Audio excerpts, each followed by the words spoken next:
This is your daily reminder. God has not run out of mercy, not for you, not today. Welcome to the New Mercies Podcast. Welcome. Today is Saturday, March the 28th, 2026. We're excited about what the reading is for today. As always, if you're new here, be sure you like and subscribe and follow so that you never miss an episode. If you want to donate, you can do that in the link in the episode description. Today's reading is Psalm 116.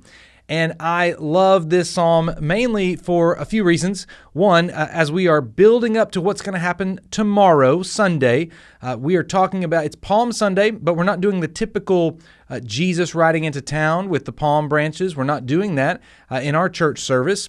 We are going to be looking at Luke chapter 23, the last half of the chapter, which is the crucifixion of Jesus. We're going to talk in depth about the crucifixion. And so knowing all of that, we've been building up to that this week. In our reading plan this week, we've looked at several places in the Old Testament, the New Testament, and as we're guiding into where we're headed, I'm very excited about what today holds, because Psalm 116 is sort of a worship psalm of where we can be. This psalm has so much gratitude in it. The writer refers to himself so many times, more than 30 times in these 19 verses, but it's not a selfish psalm. He refers to the Lord 15 times in these verses, specifically with a very pointed effort. This psalm has a lot to it, and I want to be able to share a little bit about the psalm before we jump into it, because one of the things that I've been able to hear from our listeners and the people around that are paying attention to the podcast is they say whenever I talk about a psalm, they appreciate me explaining it a little bit more, because the Psalms can be harder to deal with or harder to understand if you're used to reading in the New Testament or reading a historical element in the Old Testament, or maybe you're used to reading some prophecy books, or maybe you're used to reading a gospel account, the eyewitness account of Jesus, or maybe you're used to reading the instructions to the church, and you say, well, how do I read the Psalm? How do I understand this? It doesn't make any sense because it's poetry and wisdom.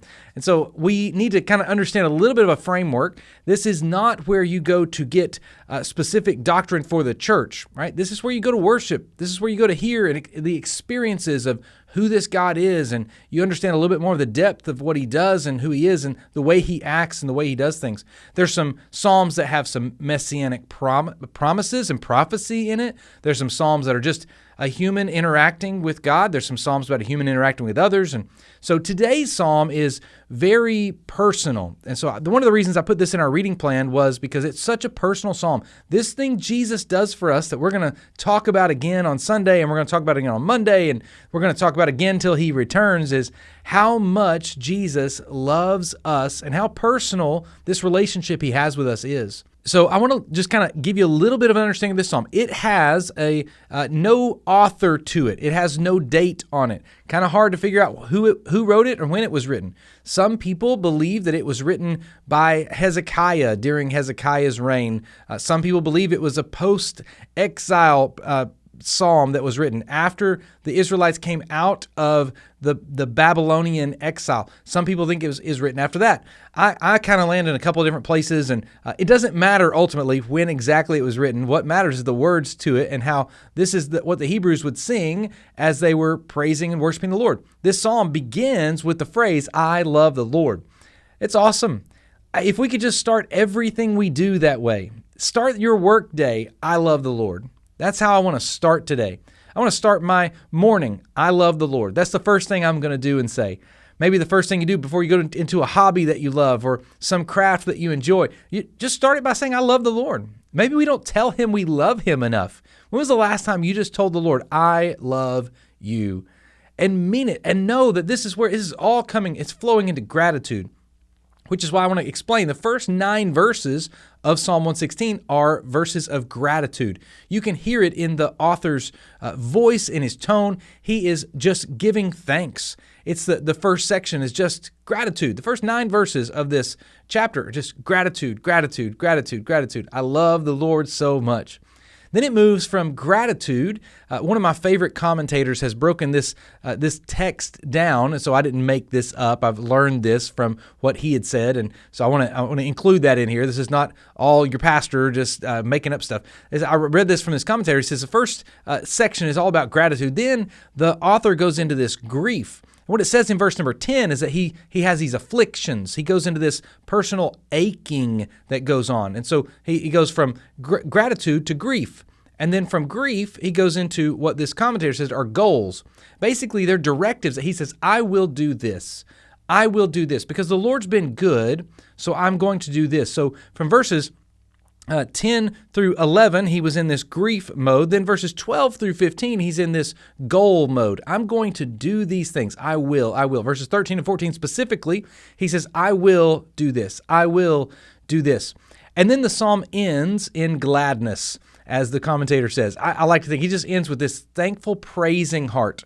He ends the psalm with this praise. He begins it with how much he loves the Lord. He ends it with how much praise there is. I want to read a couple of verses. I don't want to just overly explain the breadth of the psalm. I want to read just a couple of verses. Again, I want to read verse number 1 first because it's a really great verse. It starts out like this.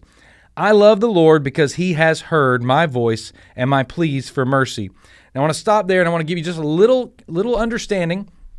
The psalmist says, I love the Lord because he has done these things for me. Now, here's the difference in our love and God's love. Our love has these stipulations, or it's a cause, right? We love because he did something. He loves us because of who he is. That there is a deep understanding of love. Once you realize that he didn't love you so he could get something out of you, he didn't love us so that we would give him something that he needed. He loves us because he is love. That's the bottom line, bare truth of all of it. He loves us because he's love. We should be praising him for that. We should love him and thank him so much more. Again, the gratitude should just come pouring out over and over and over again in our praise to him because he's good. He's love. That's who he is. We love him because he's awesome. That's why we as humans, as frail, broken human beings, we have to have a reason for some reason. We have to have a cause. He doesn't need a cause. It's just because it's who he is.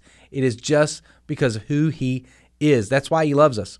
As I look down, there's a couple verses in 7, 8, and 9 that I want to point out. This is in the gratitude section. Again, I love the gratitude stuff. I want to read these couple verses to you in 7, 8, and 9. Here's the verses. Return, O my soul, to your rest, for the Lord has dealt bountifully with you. For you have delivered my soul from death, my eyes from tears, my feet from stumbling. I will walk before the Lord in the land of the living. When I read the text, I see the psalmist writes kind of three things in those 3 verses. In verse 7, he says, I'm going to rest in the Lord. I don't know if you've ever tried to rest and you can't find it. I know there's been seasons in my life where rest seems to be escaping away from me. Rest is just that simple peace.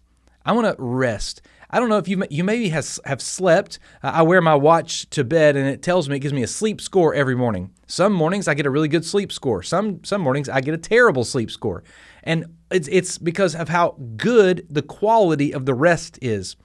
And what I realized is we look for peace and rest in a lot of areas. I think, did I have enough water today? Am I hydrated?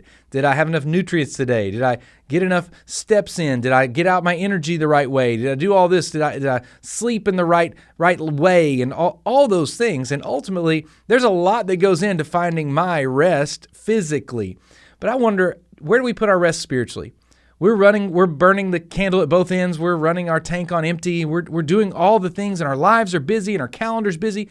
Where is our peace and rest? It should be found in the Lord. As I read on, verse number 8, he talks about first his rest is in the Lord. Then he talks about how his rejoicing is in the Lord. His praise is in the Lord, right? Listen to verse 8 again. For you have delivered my soul from death, my eyes from tears, my feet from stumbling. You've taken care of me. I'm going to praise you for that. I want to acknowledge it and thank you for it. Maybe it's time today to think about where he's delivered you from. You are listening to this today. You're seeing this today because he's given you more breath in your lungs. He's given you more life in your journey. He's done all this for you. He's kept you from a lot of things. No matter what you've been through, today is a day you can thank Him and rejoice in Him. Then verse number 9, he goes into making a resolve for the Lord. He says, I want to commit to this. This is something that matters to me. He's like, I'm going to walk in the Lord. This is what I'm going to do. I am going to walk in the Lord today. Here's the challenge from Psalm 116 today. And the rest of the chapter is awesome. Read it all. Read every word. Let it soak into your heart and into your life. There's so much in the Psalm. This could be a 2-hour-long episode, but I've been trying to kind of condense a little bit more because I know I'm going to talk a lot on Sunday, so forgive me a little bit. But I just want to say the whole chapter is awesome. But here's the deal. Today, he says, I will make a resolve. I will walk in the Lord. Today, I'm asking you, what would it look like to walk in the Lord? What messages would you send if you were walking in the Lord? What places would you go if you were walking in the Lord? What things would you say? What ways would you treat people if you were walking in the Lord? Whatever that looks like, do it today so that we can make the resolve that we're going to walk in the Lord.